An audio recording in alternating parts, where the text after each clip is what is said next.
With diverse global catastrophes caused by climate change across the world and the goal of keeping the average global temperature rise below 1.5 degrees appearing elusive, India has the opportunity to play a decisive role to help reverse that. Significantly contributing to that effort is Dr. Anil Rajvanshi, a pioneering innovator presiding over the Nimbkar Agricultural Research Institute, or NARI, in Phaltan in Maharashtra.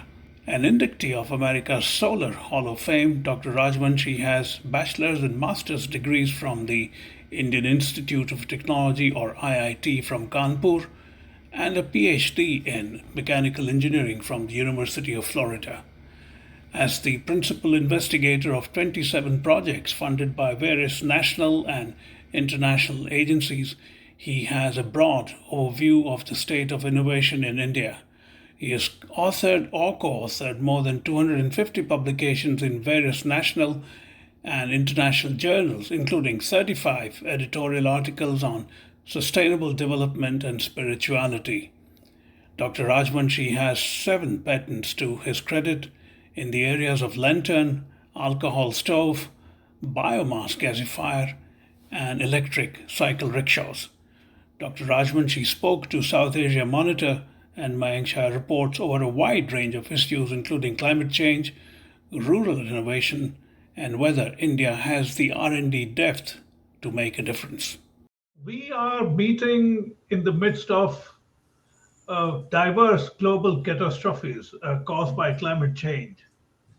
At your institute, you've been involved, among many other projects, in renewable energy research. What is the status of renewable energy in India, and how can villages lead the action? Well, I'm a little pessimistic because I have seen a lot of water flow through the Ganges. The whole scenario of R&D is very poor in India, and renewable energy is a part of that. And in fact, when I was talking to some of my former friends in MNRE, Ministry of New and so they said that the most of it is gone. Now, major focus is on setting up solar and wind power plants. That's all. I So see. research as such, and the sad part is that we all know that the world moves ahead because of research. Whatever we are today is because of the research and the technology developed because of that we are here. But somehow there is no vision of research and development very much in the Indian uh, higher authorities. That's all. It's always baffled me why it is that India has been so lagging in pure R&D for such a long time. You have a PhD from the University of Florida. You are an innovator. What is your sense of why? Is it a cultural drawback? What do you think is at work here? No, I see. We do wonderful things when we go abroad. Half of the Silicon Valley is owned by my classmates from IIT Kanpur, and Europe. Everywhere there are Indians who are doing fantastic work in R&D and D and so many other things. It is just the systematic erosion of the ecosystem in research and development that has taken place in this country that it has come to this level. And you think it is across party lines, or it has Yes, yes. deteriorated? Because you see, the question is that who are the see after all, when I was in the United States, one of the top NASA scientists, was my professor. He got the NASA's highest award for Saturn V rocket design. So I used to ask him. I said, "What makes America tick?" And then he used to say, the politicians are same everywhere, but in America in those times, they had this thing that if they set up a committee and if the committee of experts gave a report, then they followed that. And in fact, that was true in Manhattan Project because a very well-known Stanley Ulam was my colleague in University of Florida. He's the father of hydrogen bomb. He was part of the Manhattan Project and the NASA and etc. This was all because of the tremendous faith that the politicians had on the ability of the researchers and scientists to come up and then follow it. But one can turn around and argue that we are in the 75th year of independence, and Yes, at the dawn of independence, a prime minister like Jawaharlal Nehru went out of his way to talk about yes, scientific temper. yes. He set up any number of high education institutions. So one can say that we began so well, the pace should have continued. What went wrong in between? Because he was educated. Hmm. That's the only thing I can say. Well, we have had someone like Manmohan Singh who had a PhD, right? Yeah, but Manmohan Singh, by the way, is a very, very dear friend of mine. I say. We talk. In fact, just last week I called him. He was very, Interesting. yes, yes. And I've known him for almost 20, 21 years. Yeah. And so we when we meet, it is a very enjoyable meeting because it's a meeting of the minds. Right. Right. But he worked under a lot of restrictions, and but let's not get into that. But it's just that I feel bad. And then what happens is that you see in America and in Europe, not only the politicians give the push, but it's the captains of the industry who are aware, who have the tradition of research and development. Somehow that has not happened in India because all the people who come into the industry, most of the industries are family owned, so they all MBA, etc. So this is just making money. That's all, Right. and they feel they can buy the technology anywhere and they can run with it. How would you look at this very strange practice of jugaad that India seems to be extolling and celebrating with such gusto? I mean, I understand that people do jugaad at ordinary levels because they don't have ecological or systemic help, unlike here in the US, for instance. But jugaad as a national attribute is troubling, don't you think? Of course, it is. I have written a lot of the things about against it, and I've talked about it because jugaad is a lazy man's, solution. It's very short term, but for the long term, for the country, we need an extensive, very high R&D. And in fact, I have been talking for the last 30 years, and I was the first one to talk about high technology for rural development. And now everybody is talking about it. Because I always felt that if I have to design a lantern and make it, it should have the same technological inputs as making a Maruti car. Right. In fact, more R&D is required because the resources are limited, the things are limited because you don't have too much of leverage in designing. So you have to really think very deeply about it. Right. So jugaad is a absolutely nonsensical thing. But it seems to have struck roots. People really celebrate that. Yeah, because of the fact that you see most of the, I'm sorry to say that because I'm a free person, so I can say that most of the scientists are basically political scientists. They get their patronage from the politicians, and politicians understand jugaad very well. So they, Yeah. for example, what is the reason for having a lot of money on looking at only at cow urine? Yeah. This is very strange, very, very It is. strange. There are so many problems in this country. There are so many wonderful people, and we don't train. In fact, that has been my pet peeve for the last so many years. I give talks in IITs that I tell the faculty that for 4 years you can't make the students interested in engineering. What type of teaching are you doing? Yeah. They all go to MBA. They say no because of the money. I said no. I am is a product. I'm a product of the same IIT, and I was so inspired when I went to United States about the higher things. And I'm not unique. There must be hundreds and thousands of students like that. Right. From an electric cycle rickshaw to an ethanol lantern and stove, you've pioneered many remarkable solutions. How widespread is the culture of innovation? You already said you are pessimistic on that account. But do you think the younger generation is beginning to see any merit in the kind of work that someone like you is doing it? Not at all. Oh, I have a very tough time. The funny part is when I go to IITs and IIMs and I tell the students, they get very inspired Yeah. because it's an interesting story, a very different story. And then they go back to their parents and their peers. They say, "Where the hell do you want to go? Are you ruining your life?" They don't understand that in 1 or 2 years they will learn so much. They can work with their hands.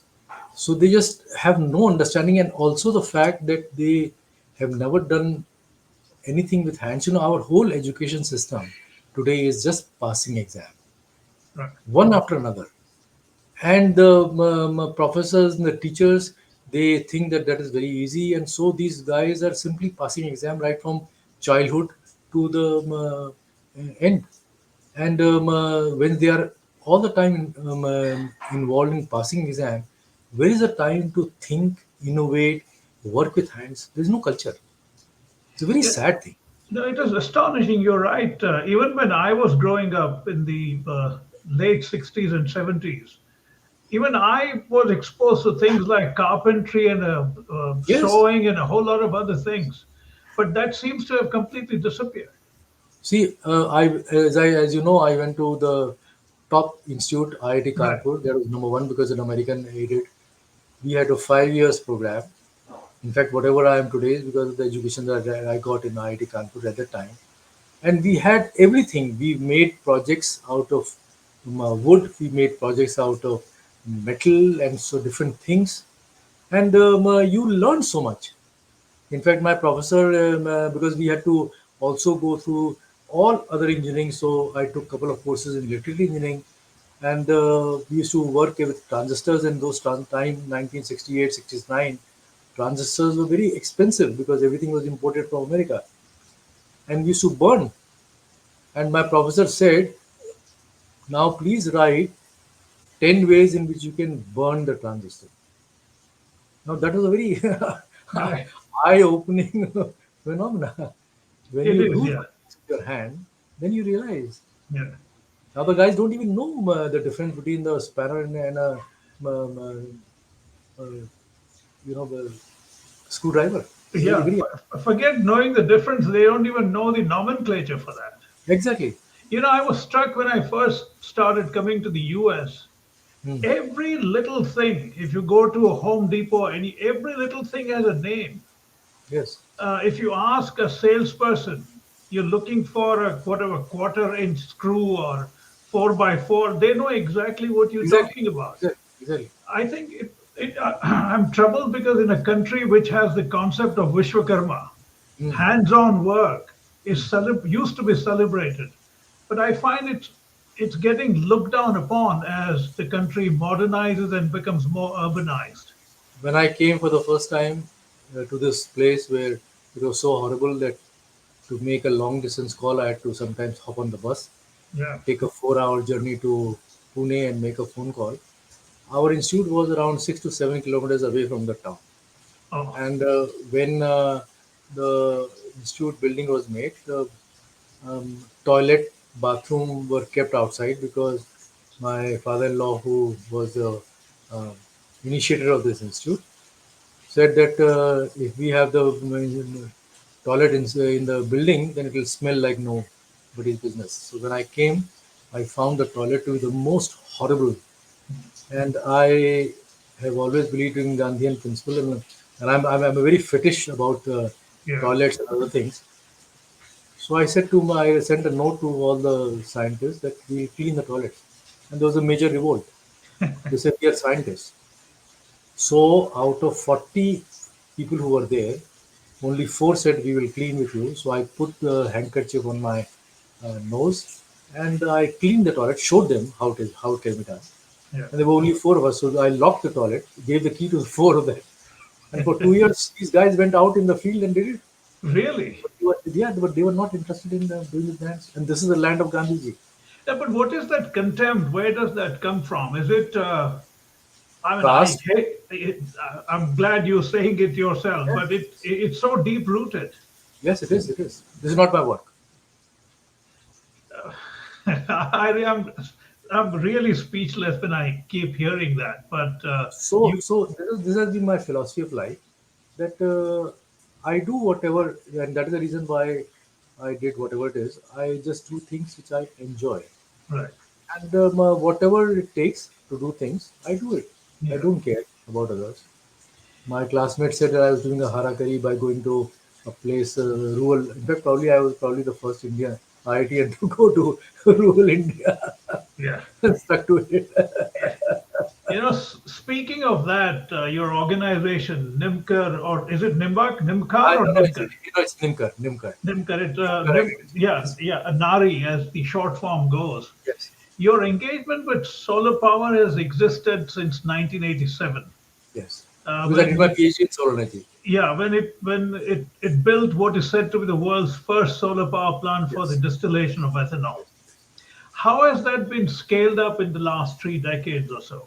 Okay, when we did that, naturally it was a very unique thing, and I learned a lot of things by doing that. In fact, it was very interesting. I After I built this in '85, and there was a very major international conference in Germany. So I went there to present this work. The Germans could not believe it. They thought that I was making a fun, or just because they had done the solar thing in a few test tubes, and this suddenly was a pilot plant. So when I did that, I suddenly found out that the solar energy was not the right way to approach because it was very costly. 80% of the cost came from the solar collectors, and there were other. That was not the thing. So distillation was a small part. What we pioneered was the use of sweet sorghum for ethanol production. I see. We introduced sweet sorghum in India in 1970s, and at one time we had set up at our institute one of the largest program of sweet sorghum, starting from breeding sweet sorghum, fermenting it, distilling it, and then using it in alcohol stoves and lanterns. And we became the first institute in India to be invited for the Europe Economic Commission. There was a group on sweet sorghum, and because of our effort, we feel very proud that now there are a large number of universities and institutes in India which are working on sweet sorghum. And now government of India has brought again the alcohol, and I think it's a very stupid thing of using alcohol for cars, the 2% efficient car, Right. and we are using a very great chemical called ethanol, which can go for chemical industry. But that's a different thing altogether. Right. So There is a, that we felt very, very proud of it. there is a great deal of political talk about solar power in India. In fact, Yes. there are those who say that it's doing fairly well in terms of creating capacities across the country. What is your sense of that, and how do you think we might compare with China? Well, first of all, I'm very skeptic about some of the numbers. I see. And the numbers that are put, so many gigawatt, we are not sure how much has been actually put on the ground and how much is in pipeline. So whatever is put on the ground, then naturally that is feeding in the grid. So that number that we keep on quoting, the 35% of India's energy is coming from renewable, that should be taken with a pinch of salt. This is my sense. Now, it's a very good thing that, but only two, three players are getting into this big business of putting solar and wind, which is fine as long as it is in the India. Our biggest problem is we don't make the main ingredients of solar and wind in India. The silicon is not manufactured in India. It comes from abroad. So as long as we do not manufacture the basic raw material, there is no point in which we can compare with China. I see. Even today, the solar water heater, the tubes, all manufactured in China. And there's nothing great about it. It's just that we do not have that manufacturing process in this country I see. to do that. So we are just buying all this using a screwdriver and putting it on large scale, which is fine as long as it is providing the uh, energy. Right. India is a solar heaven, as it were. Yes, yes, Uh, why is it that it's not as widespread as it should be? I mean, you're saying 35% is a number that you take with a pinch of salt. yes, Say, yes, for the sake of argument, that it's 20% or even half that. It is yes. still not a bad number to begin to build No, upon, no, right? no, no, no. But the question is that we don't have any storage. You see, So because the we have so much of power shortage, so whatever is produced is used. right? And in fact, I worked in 1970s in America. In our lab, we were the pioneer in solar energy, and we looked at the storage in terms of the low temperature water heating, and we felt that though the efficiencies may be low, but running an organic Rankine cycle at 70 to 80 degrees Celsius water, we can run the whole damn thing for 24 by 7. I And see. that is something which I have really pushed in MRI. But I I think like in everything else, we just I don't have the political clout, so it just went like that. It's tragic because if you decide to solarize, as it were, Yes, 600,000 Indian villages, yes, it would be the world's greatest achievement in many it ways. is. It is. And I And keep on telling people that listen, the world's biggest solar energy collector are the green plants. Their efficiency is very low. It is less than 1%. yeah, But the numbers are huge. Because whenever I talk about these systems like my solar thermal system, they say, oh, it is very poor efficiency. I said, these are very simple systems, modular. They can be scaled up very rapidly.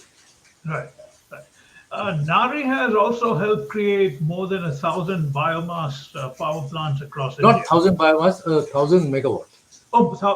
Okay, because I think I misunderstood from your website. Yeah, yeah. What are the prospects of biomass emerging as a major source of clean energy? Unfortunately, it has not picked up very much for so many reasons. Now it is picking up because of the pollution. You see, all these residues, theoretically speaking, should go into the soil to improve the soil because the soil in India is in a very bad shape. But the farmers don't have the patience to do that, so they just burn because it is a waste disposal problem. So when I set the national policy in 1990s, we were just 20-25 years ahead of time.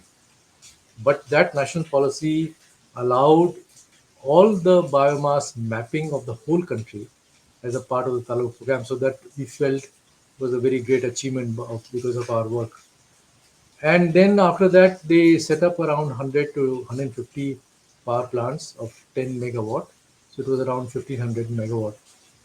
Now, now it is coming up because people are coming back to COP26, reducing carbon footprint. So a lot of these companies who have coal-based fired boilers, they have started using biomass. And the other day I was talking to the because they wanted my advice, the Tata Power, and I said that we should use the co-firing of the coal boilers with biomass. I see. So it will take time for it to pick up, but Okay. I think it is ultimately the competing financial gain that a farmer sees, either giving it to the power plant or putting it in the soil as a soil conditioner. Right. After your bachelor's and master's degrees from the IIT Kanpur in 1972, you got your PhD from the University of Florida in 1979, where you taught as well. Yes. How has that sound academic background influenced the way you have worked on, say, things like renewable energy in rural India? Oh, everything. I learned to do all this thing in the United States. IIT Kanpur education was a very different education because it opened up my mind. But a lot of things I learned from my professor, who was a very, very remarkable man with his hands-on approach. And then there was this Janoon. I did not know a damn thing about anything that I worked on. I did not know anything. I said, I am an engineer and it's a training of the mind. You see, what is missing is people to understand. They get mechanical, chemical engineering. They say that they are mechanical engineers, chemical engineers. It's total nonsense. They don't know anything. They've just passed exam. Engineering is a training of the mind, and this is what I learned in America. That when you can take anything, spend time, and you should be able to solve it. And that is the reason why I spent so much time also on spirituality, brain research. Yeah, I do read very dense brain research papers, so to understand what is happening, and then try to correlate the modern brain research with the ancient Patanjali, etc. I see. And the same training that I did in engineering, I apply the same methodology of the science and technology for this. Speaking of that kind of training, I'm digressing a bit, but I would like to illustrate what I'm about to say. There is a very well known professor here called Dr. Bharat Thakkar. He's a very highly regarded reliability expert. Hmm.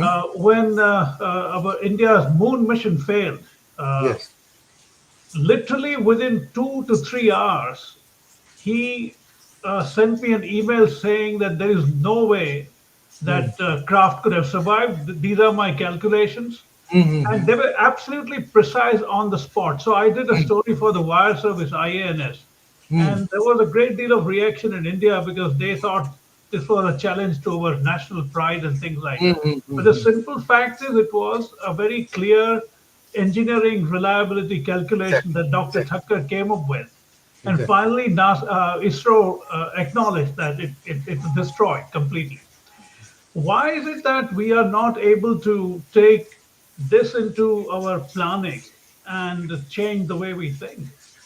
You see, what happens is that if you allow the scientists, technologists freedom of thinking and actually doing, then the things are so fascinating that they will come up with the right number. They may fail, but they will come to the right number.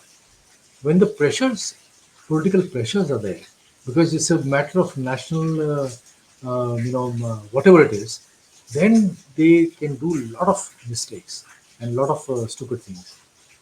For example, I used to give, I have a lot of friends, very senior people from Atomic Energy Commission, etc.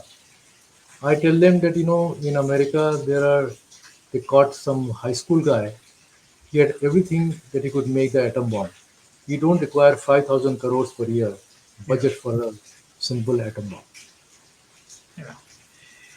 Scalability is one of the biggest challenges for any solution of the kind that NGOs such as NARI works on. How do you resolve that challenge, or do you think the importance of scalability is often overstated in the sense we should be perhaps looking for distributive solutions rather than one big national solution? No, see, distribution or distributive or scalability, it has nothing to do with, the main thing is that ideas should go into mass production or whatever it is so that it can be useful for as many people. Now, just take the case of our electric rickshaw. Now, we are a very small NGO, but we developed a lot of very innovative ideas. Right. They were copied, and today a lot of the electric rickshaws which are running in India, they came from our design, whatever it is. We never got a single penny, but we got this tremendous satisfaction that the idea spread. And so much so, the same thing has happened in so many things. Now, another thing that is happening, and which is what I am now pushing, and that was my Tata talk that I gave, this is startup ecosystem that is coming up.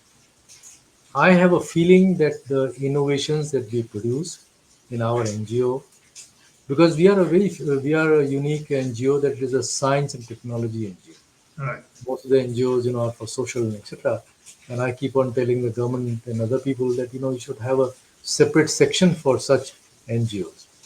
And when we have something like that, then I am trying to push this idea that the ideas we can get people from the corporate, they can work for a year or 2 year in our NGO, look at these ideas, and then have a startup in which the companies can provide the venture capital.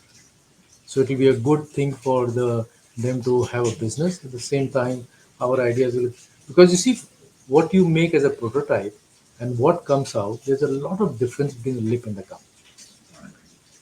and that is something which has to be looked at very carefully. Right. To broaden the conversation a bit, Is it your sense that the stellar record over the millennia that India has clearly shown, it's just a historical fact, has been so cynically co-opted into this nationalistic mindset these days that we are more focused on boasting about what happened 1500 years ago or 2000 years ago than rather than building upon that tremendous achievement, be it metallurgy, be it nanoscience, as you see in the Ajanta Ellora caves, the pigmentation that Yeah, was created. Why is it that we are not building on that rather than just talking about one-upmanship? because it's a lazy man process. And the other thing is very funny because I write a lot on this. You know, all our scriptures and etc. that we talk about, they came to us in written form 500, 600 years ago. Right.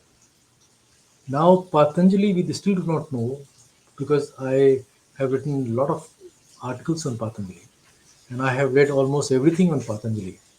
And I just cannot believe that something which was written 3000 years ago came intact till today. When I read Patanjali's Yoga Sutras, I know that there is a lot of input by a lot of people who did not understand. Because there are certain gems in Patanjali Yoga which are really fantastic, just like Einstein. But there are a lot of very stupid things also in that. Sure. So this is what is the problem. You have to read between the lines, take the things which are useful, and not. You see, I have always said that, and I've been a person out of line. When we are very insecure, we try to glorify our past. After all, we should Absolutely. think about that we are brilliant. You know, I'm a very proud Indian, and I think our genetic code is very fantastic. The country which gave the greatest thought to the world, Buddha, Sikhism, Gandhi, there's so many things. Right. We're not bad people. And we are running the world now in the different countries. So it's just that we need to create a great ecosystem in our society to make this country a great country. But everything gets entwined these days with the great resurgence of the Hindu pride. WhatsApp. Yeah, but is I often talk to my journalist friends here. I think Hmm. it's irreversible now. What has happened No, I to don't think so. You see, I'll tell you, my father went to jail with Gandhiji. Now, my father used to tell me that when Tommy means a white soldier, right? when he came on the footpath, all the natives would come down.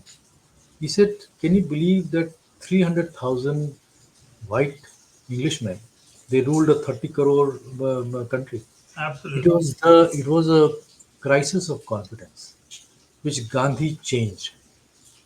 So all these are the crises of confidence. And I am a great believer. After all, at one time the greatest Gunda was Sanjay Gandhi, but gravity took care of it. So there are forces which people don't think. But nature has to intervene, I suppose. Huh? Nature has to intervene at some Exactly, point. exactly. So Yeah, I always believe that this is a great country. yeah. We have great people, And and I think absolutely. Conversely, do you think this resurgence of what I call Hindu pride can be built upon in such a way that we get back to the business of doing what India was doing so well for yes, millennia? and that is what I write. I This is see. exactly what I write. In fact, my latest book, the exploring the mind of God, how spirituality, how technology guided by spirituality can produce happiness, I see. and that is my theme, because I believe that the essence of India has been the great philosophical thought, not this stupid religion, great philosophical thought. Because when you become spiritual, you are looking for the truth. Right. Truth is beyond barriers of caste, creed, country, anything. Absolutely. And when Absolutely. you do that, then you are honest to yourself and honest to everything else. Yeah. As the world struggles to ensure that the target of keeping average global temperature rise below 1.5 degrees Celsius to avert a complete climate disaster, International eyes are trained on India and China. What is it that you think India can do? You are at the front line of these things. What do you think India can do to ensure that it remains below 1.5? It's not going to happen, but is there any way out of it? Well, you see, I have a little different outlook in this. I look at a thermodynamic point of view. Earth, Sun is a thermodynamic system. Yes, we are measuring precisely the temperature of air. We are measuring precisely the temperature of the water in the ocean, and they are increasing. We still do not know the real reason for that. We call it as earth warming by humans because it provides a huge amount of funding for a lot of scientists. I see. There could be a lot of natural systems because after all the energy that we get from the on this planet earth is from the sun.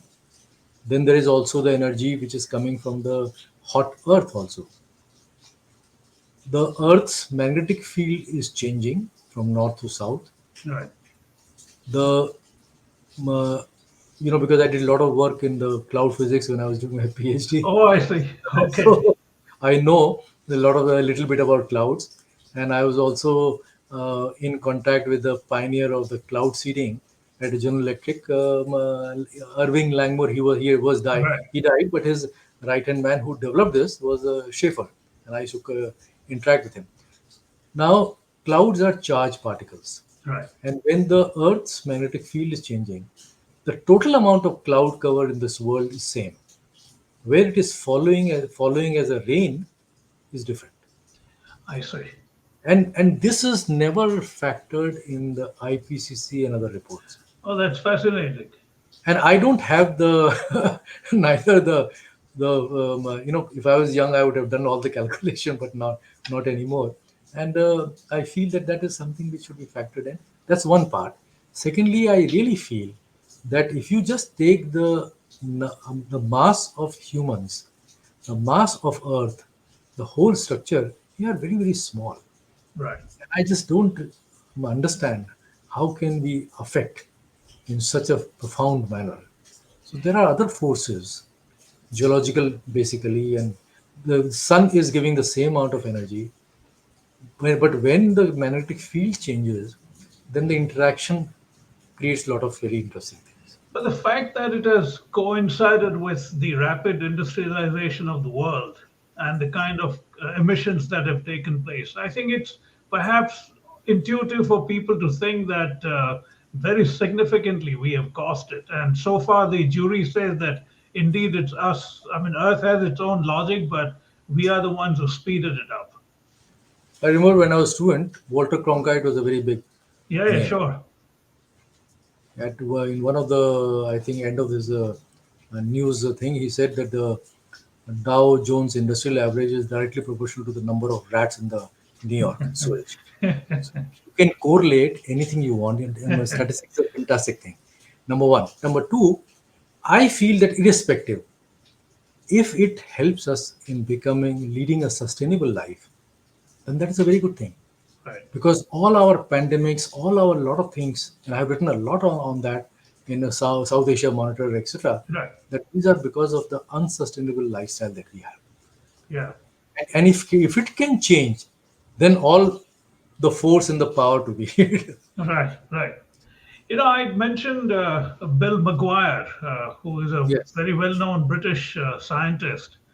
He says that it's no longer a question of whether it will happen. He says it has already happened. The climate breakdown is with us.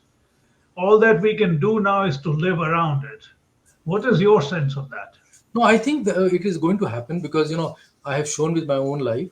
I live in the house. You might like to read how I live for the last 35 years, and I have done a very detailed calculation on the terms of energy and etc.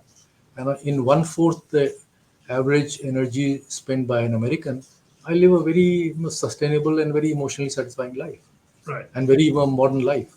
So one can live like that.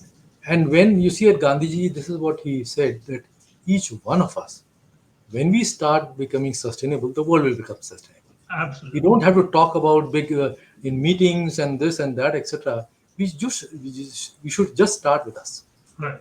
This is an interesting segue for me. We are just coming to towards the end of the conversation. Gandhi is clearly someone who has been intrinsic to your worldview. Yes. Given India's current political climate and dispensation, how hard is it for you to continue to point out the importance of following his ideas? Oh, more than ever, because I write a lot of articles on him, and in fact, a lot of times, you see, this is his biggest tragedy. Just 2 days back, Supreme Court allowed the showing of this movie, "Why I Killed Gandhi," Right. and there was so much of lies in that movie. And I give lectures now to the school children that this here was a greatest man, and we should read about him. We should read what he wrote. And all this nonsense that comes out in the WhatsApp and the social media, we should really go back to the real books of the independence movement and talk about. Besides that, his great ideas on sustainability, his great ideas on all inclusive development, communities to work together, this is something that we need more than ever. Right. That what when he wrote, and so his sayings and his teachings are more relevant today.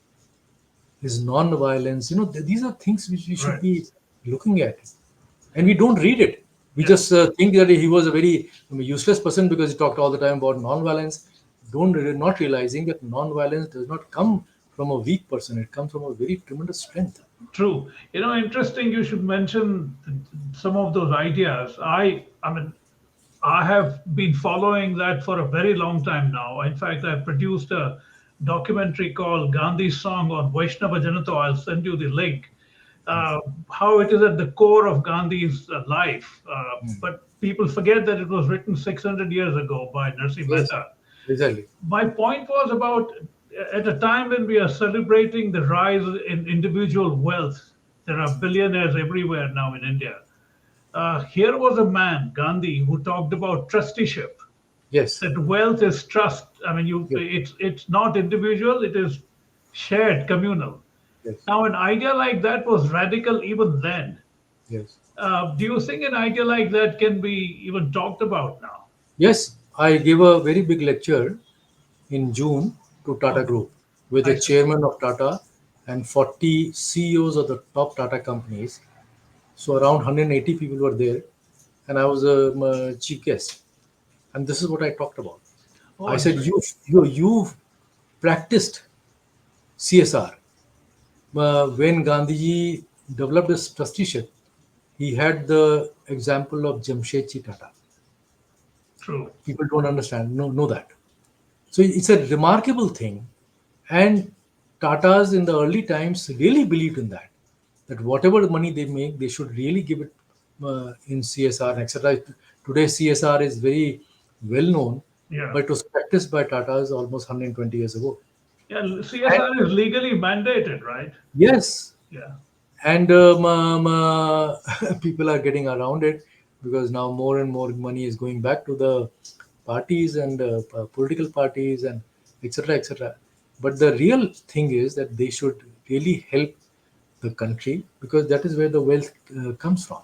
Right. And Gandhiji, what he did and said was correct.